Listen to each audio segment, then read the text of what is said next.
The greatness of a community is most accurately measured by the compassionate actions of its leaders, members, and contributors. Every week, your host, CEO of Two Small Men with Big Hearts, Stu Starkey, shines the light on a community to raise awareness of their leaders, members, and contributors. So together, we can create positive impact, inspire change, and help those in need of assistance at a grassroots level. Welcome to the community of Big Hearts.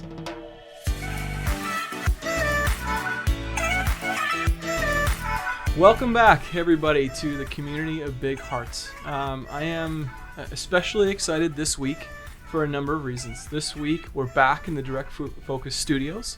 Good to be in person with our guests, and nimble sitting back on my feet again. This week is a bit different of a week. Usually, we're looking at how we can influence positively the communities through a business platform. This week, we want to start with some of the things that are going on in the world. I sat back last weekend and thinking about the riots and trying to figure out, why those things are happening and how it relates to what we're doing here. And what came to me was that there's obviously not a great conversation happening about it, and Martin Luther King said that rioting is the language of the unheard, and we need to make sure we're having these conversations. And I actually thought of Roger, one of our first guest, when I started thinking about some of the reasons why this may be happening and his research into hope. So I'm really interested and excited to talk about hope with Roger. And the guest that he brought with him, I'm even more excited to talk to, who is Sophia here. And we'll get introduced to you in just one second. Sophia is a self-taught programmer, came here 7 years ago from Nigeria. And we're really interested in looking and exploring her story of coming to Canada. So Sophia, why don't you tell us a little bit more about yourself? Oh yeah, so as you said, my name's Sophia Bolore, and I moved to Canada from Nigeria 7 years ago. Before that, I'd actually lived in England for a couple of years because my mom lived there at a point. But I'm about to graduate high school in a couple days, which is really exciting. And I really love programming. That's what I plan on doing in the future. I would really love to become an artificial intelligence engineer because I'm really fascinated by autonomous vehicles, and I'd love to explore that. And I'm also really passionate about social activism. I do a lot of slam poetry and run a bunch of clubs at my school that try to start a conversation with people and try to just take away the boundaries that we usually have when we're talking, because usually we talk to people who are like-minded, but we don't really get to hear another side of the conversation, which I think is really important. But yeah. Amazing. I can't wait to get into some of those topics. A lot of those things I'm really interested in. So yeah, looking forward to that. Roger, welcome back. Oh, Stu, thanks again for having us. It's fantastic to be here. Thank you. This week I wanted to kick off the episode and the conversation by watching a video. I think it's called the $100 Run, which really helped me understand some of the things that are going on these days. So we're going to have producer Ryan kick that off for us to watch and listen to, and we'll go from there. Hey, line up! Line up! Everybody line up! We're about to race! Everybody line up! Shoulder to shoulder, take off your backpacks. Basketball, line up, we're about to race. Hey, we are racing for a $100 bill. The winner of this race will take this. A $100 bill. Before I say go, I'm gonna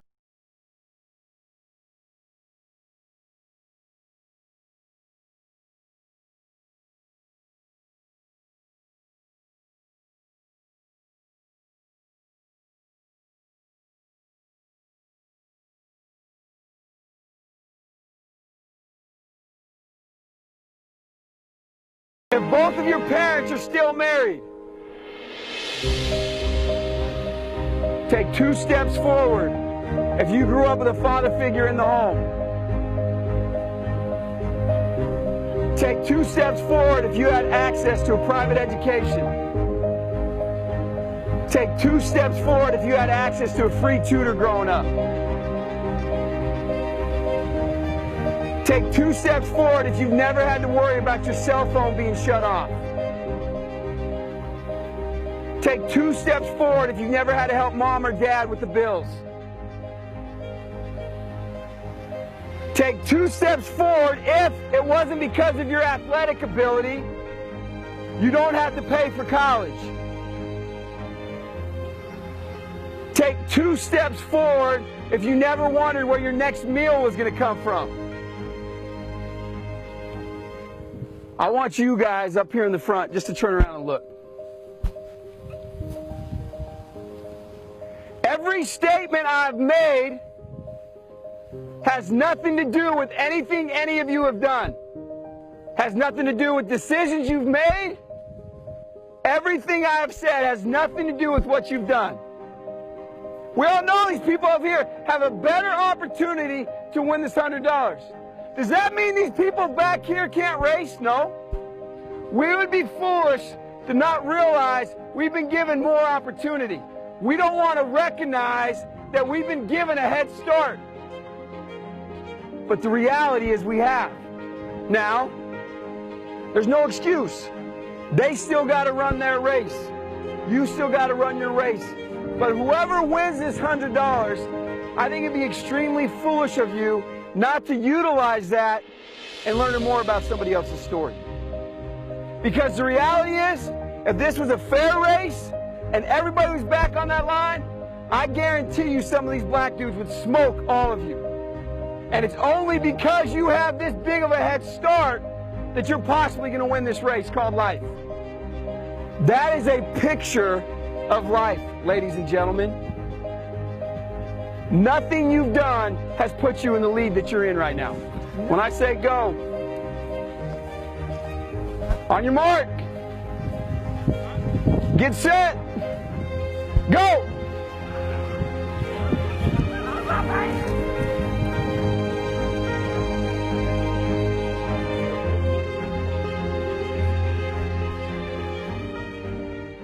I want you to stay right where you're at. That video is so powerful. Take 2 steps I've watched it a forward. few times now, and each time I watch it, I get goosebumps. I get goosebumps because it's a realization that I never carried with me, and I'm usually pretty good at knowing my surroundings, but obviously a conversation that's quite relevant right now, and I'm really interested to hearing from you two from 2 different perspectives. Sophia, I'm interested, maybe not just from your perspective, but from your parents' perspective as well. What does that video mean to you? Yeah, I thought it was really interesting that you brought up the video actually, because initially when I was asked to be here, I was hesitant because I didn't want to just put out the message that oh, if I could get a full ride scholarship, other black people can too. Because I watched that video a couple years ago, I think when it first came out, and I realized that I was saying yes to a lot of the questions. If I was in the race, I would be moving forward, and that wasn't something I'd ever really thought about, that I as a black woman who's also a Muslim and an immigrant could have privilege. It never clicked for me. I don't know if that makes any sense, but after watching that, I realized the topic of merit is something that I've really begun to think about a lot. What is merit? Because no one really truly has merit. The things you're able to accomplish is usually predetermined by things that you have no control over. In the video, you can't control whether your parents are still married. You can't control what circumstances you're born under. So why is it that certain, merit is so focused on, and I think that can be really problematic because it assumes that everyone's put in the same position when that's not the reality. Recently I had a meeting for the club I started about institutionalized racism, and for 400 years the prison system, the housing system, the school system has continuously let down communities of color, especially in the United States. And that's not something you could get over just one lifetime. And I think it's very unfair to assume that of people. So I guess that's where I stand. I recognize that I've had a lot of privileges. In Nigeria, I was from a really affluent family, so I had access to paid tutors and like things like that, which obviously helped me in terms of my academics. And since I never had to get a job like a lot of my friends did, I was able to focus more on extracurriculars, which ended up being things that I put on my scholarship applications, which made me stand out in the process. But although I did put in a lot of work, a lot of people put in a lot of work, but it doesn't get them to the same places because they're not given the same opportunities as I was. But yeah. Thank you. I could sit back and listen to you talk about that for a long time. Thank you for sharing that. Roger, what came to mind when you were watching the video?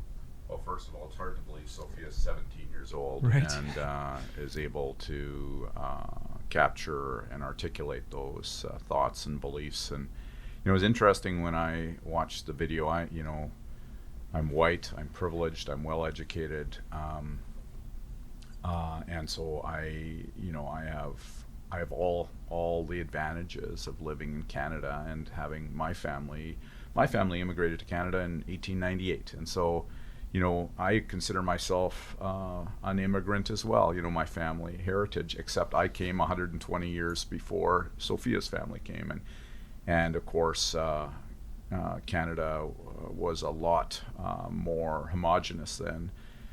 But I grew up in humble circumstance. I was standing at the line in that race for the first few questions, and so I'm deeply grateful for the people that have believed in me and given me opportunities along my road to where I'm at today. And certainly in CanU, it's such a diverse community, culturally, racially, religiously, economically. And so you see all these beautiful kids from all these beautiful backgrounds, and it has really helped me kind of, as much as possible for someone from my privileged stance, learn and appreciate and learn to actually love the differences that we have here. And diversity is power. I think there's so much opportunity for us if we can, as Sophia said so well, if we can get over and if we could begin to have a conversation and begin to understand each other from as best as possible from the other perspective. So that video is very powerful. I wish they would have said this is the $100 100-yard race, so that we could truly get a grasp on how much that advantage is for some people. Right. Roger, for those that haven't heard our original podcast, can you tell us just a little bit more about CanU and the number of kids and the diversity that you guys represent in your organization? Yeah, so CanU is a Winnipeg-based not-for-profit organization that started about 10 years ago when me and my friends got together, and we had this dream of providing opportunities for kids like Sophia, new to Canada, and so many other kids that just would really benefit from a little bit of extra opportunity academically and in terms of mentors. And we started with 15 kids in that first pilot program, and now I just heard from our staff that in terms of program opportunities throughout a calendar year, we're at over 1,000 kids spots involved and over 1,200 volunteers. So we've grown in our scope, and we provide 80 to 90 learning experiences, and Sophia's been involved in a number of them since she arrived in Canada and excelled in all of them. And she has such a neat story of how she systematically went through some of these CanU experiences and had a initial dream, and then that changed, and then she tried something else, and that changed, and then she tried something else, and it's a beautiful story. So CanU is I like to call it, CanU is the University of Can. It's a place of possibilities. It's a It's a place where we want to introduce kids with amazing potential to the dreams of their future, and so that they can begin to visualize their future self. And I believe that's this idea of hope, that we have this ability to see forward and set goals. It's mysterious. Hope is one of these mysterious foundational energies, like faith, like love. It's a universal concept that we can tap into, and it changes everything. So Sophia's story is a beautiful one of just her experiencing. She's a hopeful, optimistic person. But, I remember, Sophia, actually, we had a conversation one time, and you did wonder if your reality was going to work against you in terms of achieving some of your dreams. And I'm so glad and I'm so proud of you that you have worked so hard to realize, hey, I can do anything I want if I put myself, and you're not going to let things stop you. That's a definition of hope: setting goals, determining the pathway to get there, and not giving up when there's a few obstacles that come in the way. Thank you, Roger. CanU is such an important organization, and what's happening right now, I believe, is really highlighting the need for CanU. It helps with the conversation. It helps give those that may be starting near the back of that race a few steps forward. And when I was exploring it, thinking about those riots and why they're happening and comparing it to this race, if you put yourself in those shoes and you were standing at that back of the race in a 100-yard race, how much hope would you have that you can compete, that you can catch up? And how much energy, and when would you run out of energy to keep running that race? So CanU, I believe, is really helping those that need those few steps forward, and teaches you how to run that race. So thank you for all of your efforts with CanU. Sophia, I know that you, based on your story here, did not start at the back of the race, but you've been able to go through the CanU program and possibly see others that have. What has CanU meant for those kids? Well, during my time as a facilitator, which was something that was really monumental for me, just like it's hard to put it into words, but it's just such a beautiful experience, like watching them like interact with each other. I facilitated the computer programming and robotics course because those are just things that I'm really interested in. Like, just during each of the programs, I'd always meet like one kid who I just felt like a connection to. And I remember this particular girl who I think she was only at the program for one day. She might have gotten sick for the rest of the days, but I just didn't see her after that. But her name was Camila, and my dad's name's Camille, so I felt like, I felt like a connection. And she told me she hadn't slept all day, and I was like, because she seemed like kind of like dreary, and she seemed like she wanted to participate but just didn't have the energy to. So I just asked her like, do you want me to like take you to like a place where you could just take a quick nap or something? And I let like the supervisors know, and I was like, I just stayed with her there. And I like there's this particular room, it's room 300, but I mean I don't think anyone else would know that.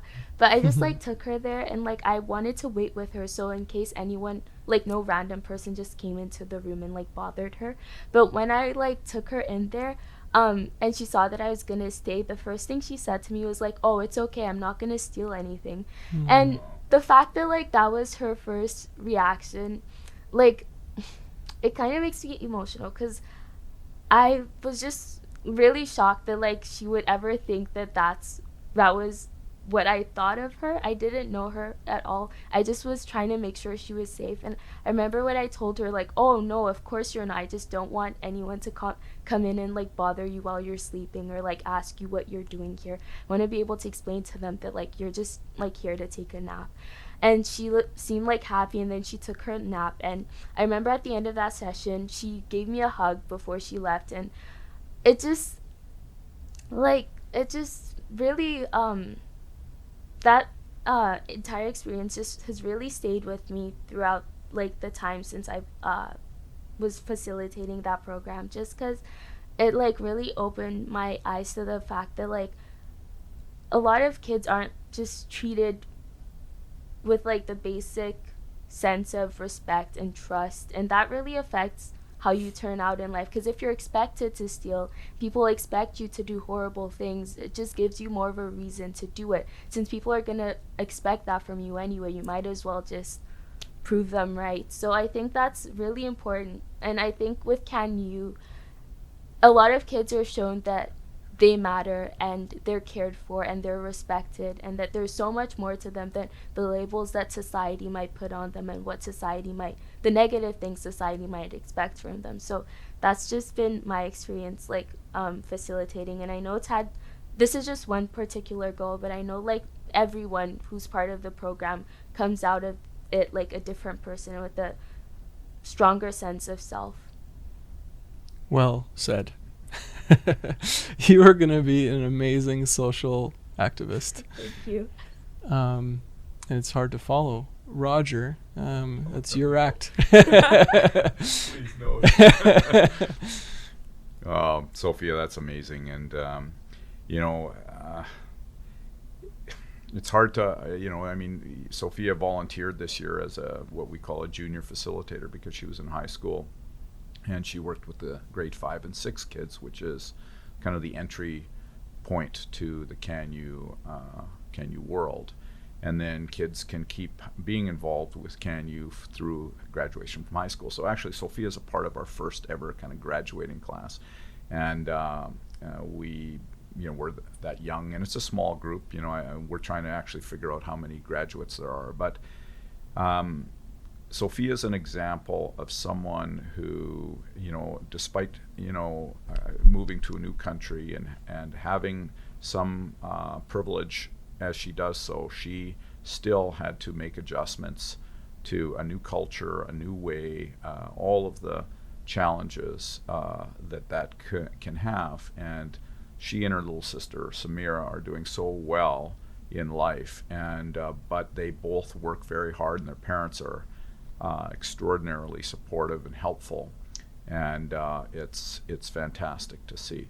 So I don't know how to say or build on or add to what Sophia said. It's our hope is that CanU is a respectful place where everybody is treated equally, and as Sophia says, the labels are not negative. In fact, we have a kind of a dignity policy in CanU where we really are careful about the language we use and in terms of labels. In fact, the label that I most like using is that CanU kids are full of potential, and I think that even that isn't quite sufficient because it doesn't really do justice to where a kid is at right now. It speaks of the future.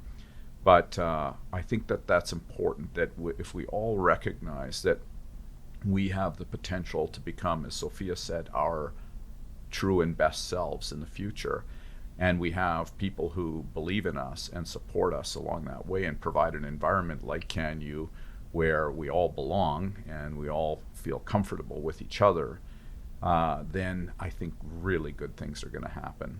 And sure, we've had little skirmishes and mean things said from one kid to another, but one of the things I've been contemplating and reflecting on during this time in these last several weeks is that amazing that CanU is such as Sophia described, a place where there is a lot of respect and there is generally equality, and that is across the board between the kids and the volunteers and everybody. It's this kind of beautiful mosaic of people who are there humbly and openly to experience each other.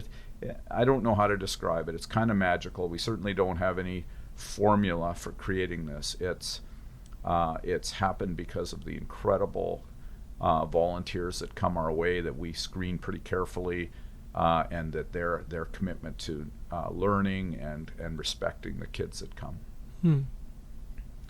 I'll switch up the order this time to give you a chance, Roger, on this question. What sort of programming do you guys have at CanU that's helping with these kind of issues specifically?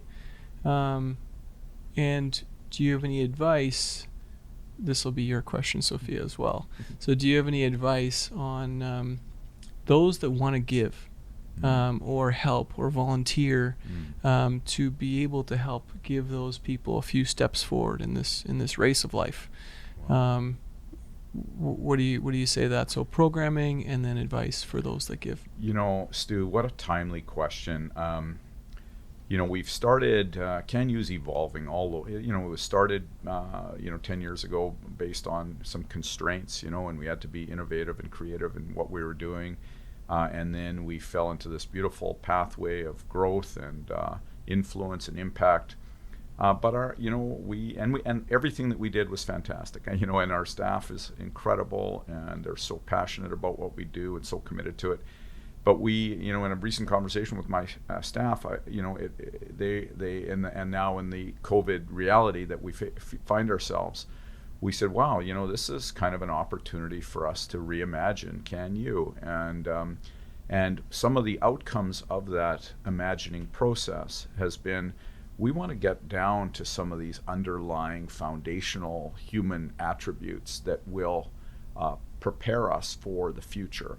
So, sure, having an amazing law program or an amazing robotics program or health sciences programs that we have, all of those things are fantastic. And they do wonderful things for kids who are introduced to them.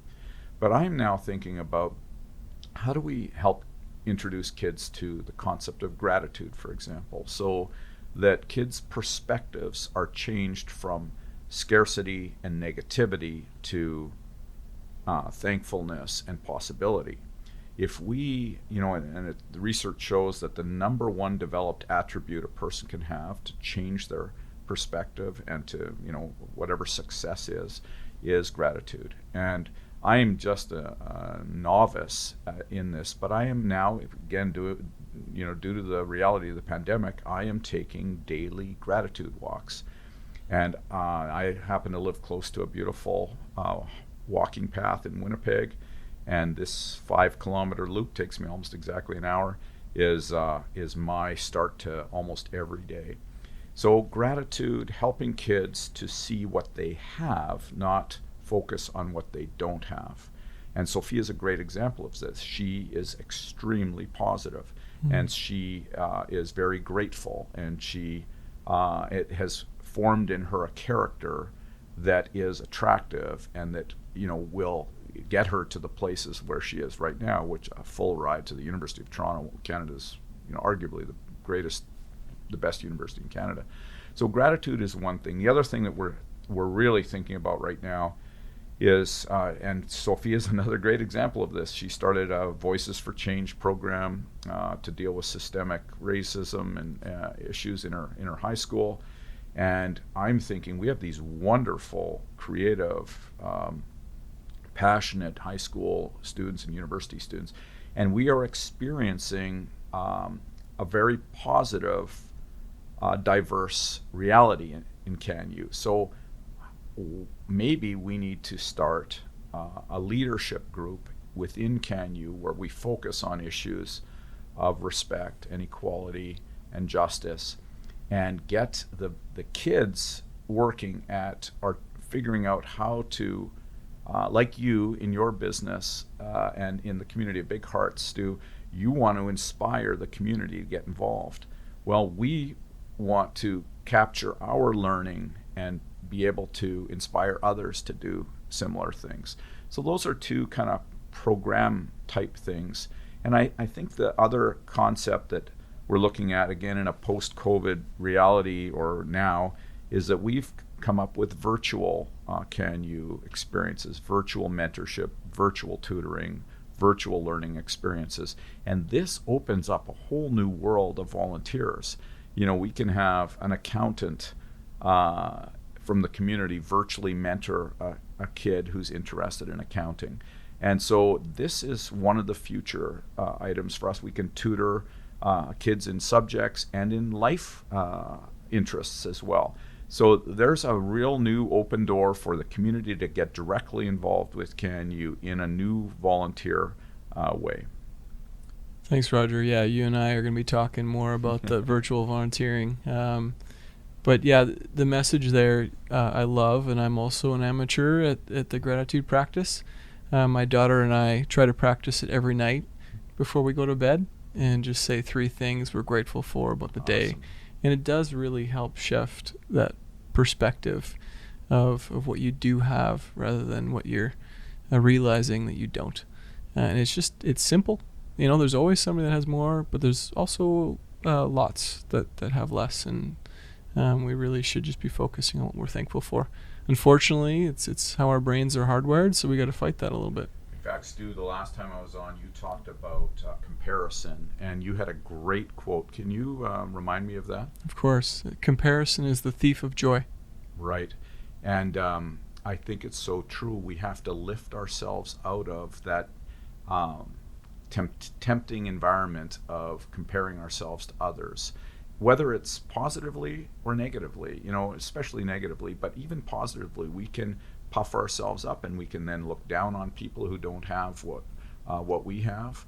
And that's not a good place to be. And we can also, of course, get really discouraged when we compare ourselves, our reality self, to the best self of somebody else, you know, or the perception of a best self of someone else. Right. So I really believe in that comparison trap is deadly, and it's particularly deadly for kids because they don't have the foundational security and stable kind of understanding of themselves to avoid that trap, or even once they fall into it, have the resources, the personal resources to climb out of it effectively.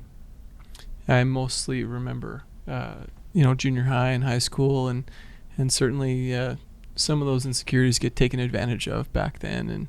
And I think that it happens because they know exactly how they're feeling and can project that out. But you also mentioned leaders in your programming with CanU. And it's pretty good or great segue to talk about, I imagine, one of your great leaders within the program, Sophia. Absolutely. Sophia, the question to you is, it sounds like you got a few programs that you're leading yourself. What advice or recommendations would you give to those that want to help, those that want to give resources or give time or help start something themselves to have impact on the stuff that we were talking about? Yeah, so I definitely think the most important thing when it comes to trying to help out is caring, like genuinely caring. I've noticed, like I've met in high school, everyone is really competitive and like wants to be like the best they could possibly be. But I've noticed like some of the people who join the clubs that I'm running don't necessarily care. They just care that it looks nice on their applications and stuff. And I think with that, it gives you so much of a disadvantage because there are things you actually genuinely do care about and you could do so well in. But if you only do something because you think it would make you a better person, you're probably not going to succeed as much in that. Like, just to put that into context, I started the Voices for Change forum at my school this year, and there was a lot of hoops I had to jump through. Initially, the administration found it sort of controversial. They didn't really like the topics we were going to be discussing. I remember the first meeting, I was going to talk about blackface, so I had a poster of Justin Trudeau in blackface and I put it around my school, and they had to take it down like literally 15 minutes after because they were like, yeah, no, you can't do this. So yeah, so there's that. And also, even when the club started, there weren't that many people showing up at first. I think the first meeting, 4 people came, and now it's like there are probably like over 30 people involved. There's a guy from Bermuda who joined our meeting a couple weeks ago, which was really cool because he was friends with someone in the meeting, and he'd seen the poster and he was like, oh, like I'd love to like be a part of that, since all the meetings are virtual now. But yeah, I feel like genuinely having that passion for it would like guarantee you're gonna make a difference in some way, because you're not gonna stop until you get there. So I feel like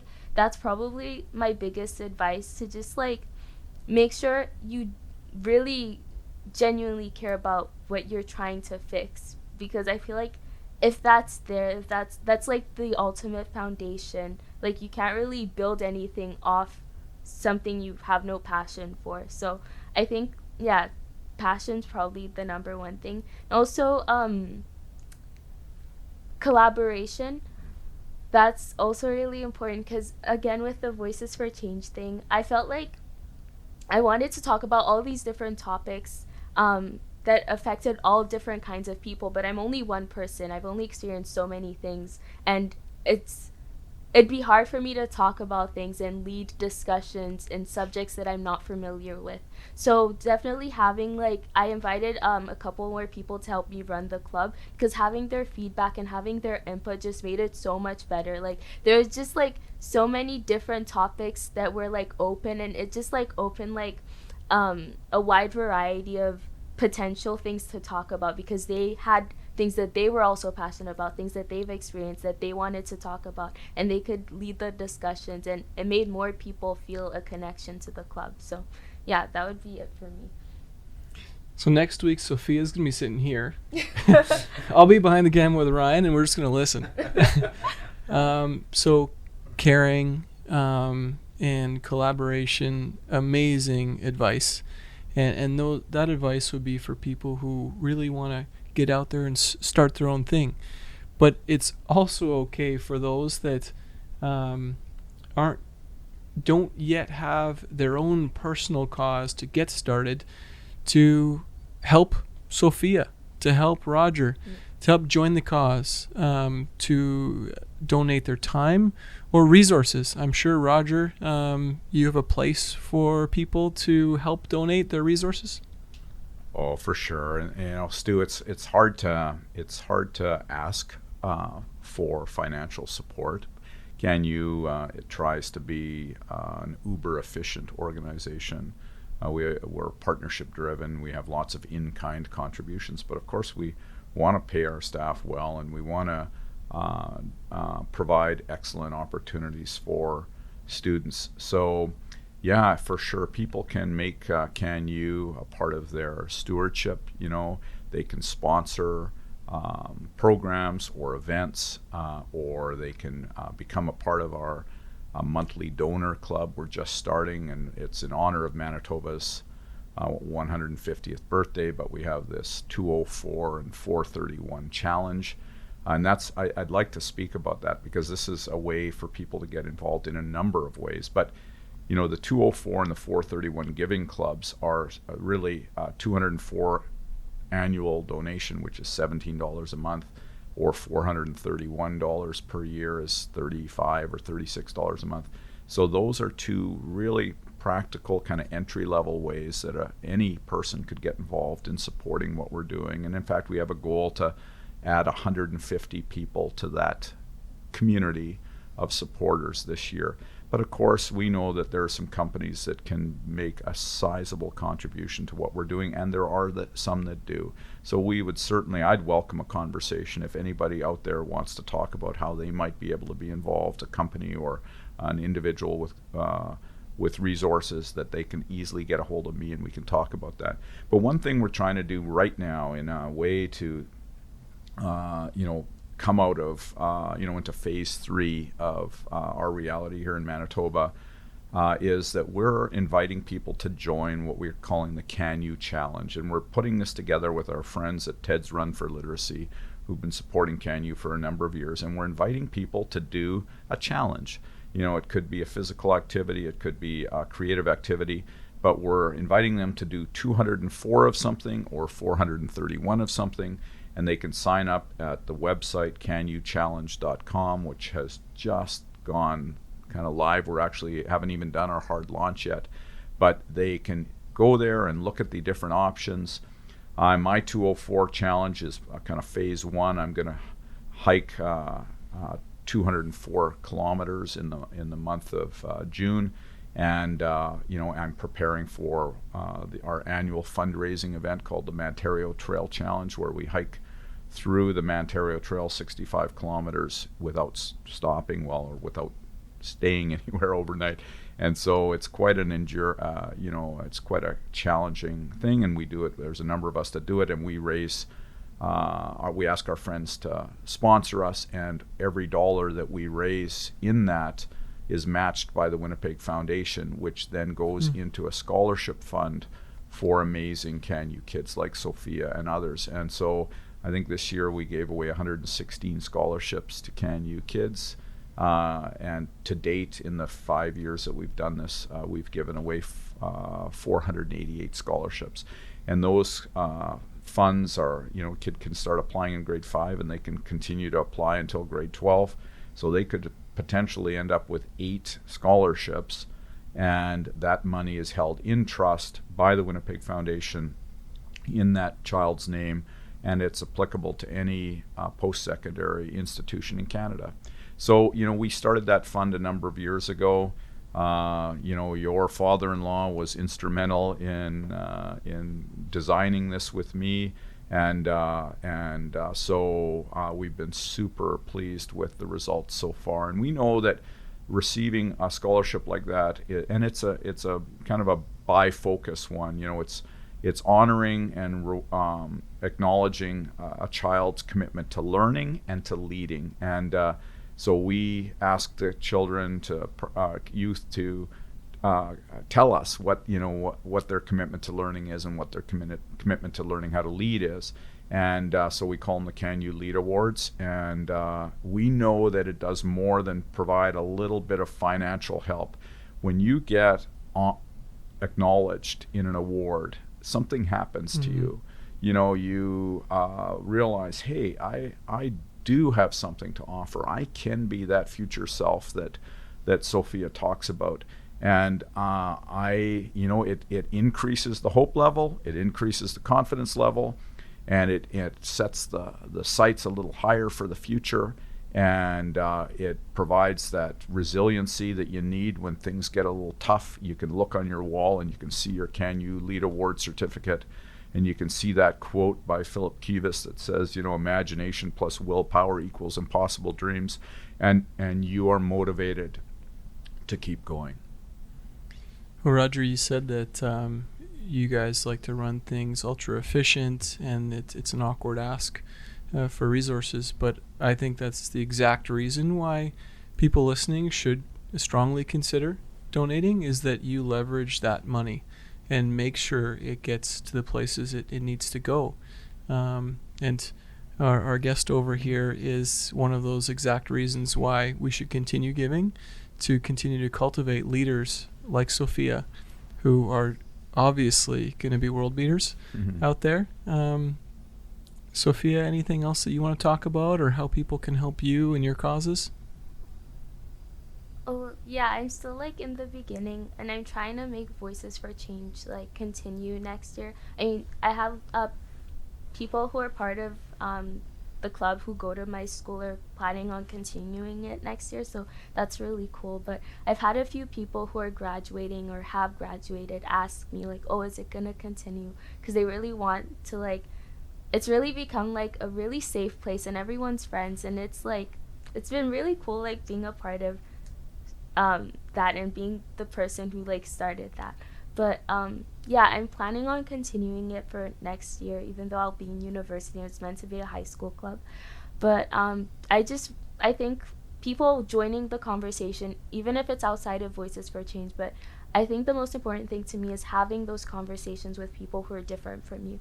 It just opens so much room in your mind, because I feel a lot of people you're always surrounded by people who are like you, who think like you, and that makes you grow up and sort of fear people who are different. And I've noticed a lot with sort of Donald Trump's presidency and the bill in Quebec, Bill 21, just things like that. And I feel like if we had a better understanding of like people who seem foreign or different from us, those things wouldn't happen, you know, because just like you wouldn't you would gain like you would have a mutual respect for them, and you wouldn't want to do anything that would cause them harm or pain, because you'd see them as equals, not as like an alien, as a lot of people view people who are different from them. So I feel like the most important thing is to have conversations with people you wouldn't necessarily talk to on a regular basis, and just like listen. I feel like a lot of times we talk, which is something that I've had to focus on, just like genuinely listening to people and not like listening for a response. I feel like a lot of the time people listen to say something back and aren't really hearing what the other person is saying and like really internalizing it. And I feel like until we start to like actually like listen to people, to hear what they have to say, not to respond to them, I feel like that could like cause a lot of change. But That's beautiful.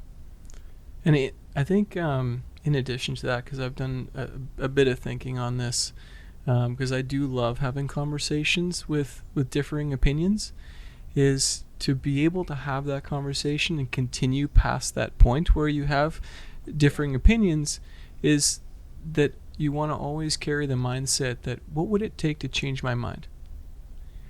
And if the answer's nothing, then you probably end the conversation. But hopefully you're always having that point of mindset where you can have that openness to be willing to change your mind and expand your areas to learn and look from other perspectives and try new things, so you're not always just falling into people like us, and that people like us ends up becoming everybody. yeah. So I think it's probably a good place to end. I really appreciate you guys coming down here, making the time for this conversation. It was really special to me, and hopefully we've encouraged just a few people or more to give in their community to help those get those few steps forward, to feel that hope that they can run that race. So thank you guys. Thank you for having us. Yeah, thanks, Stu, and thanks to producer Ryan for his amazing job. He's so handsome. Sir, thank you, sir. He Appreciate could that. use that 403 challenge. Maybe do some sit-ups, man. Hey, Like, man, I should get on it, baby. Thank you for tuning into this week's episode of the Community of Big Hearts with Stu Starkey. If you know someone in your community who is a leader doing great things and driving change, a contributor who is on a passionate mission to help their community through a nonprofit or a foundation, or a community member just doing their part to make their community a better place, please send Stu an email and let him know, and maybe they can be featured on a future episode of the Community of Big Hearts. You can email Stu at twosmallmen.com. Again, that's Stu at twosmallmen.com. Thank you again for listening.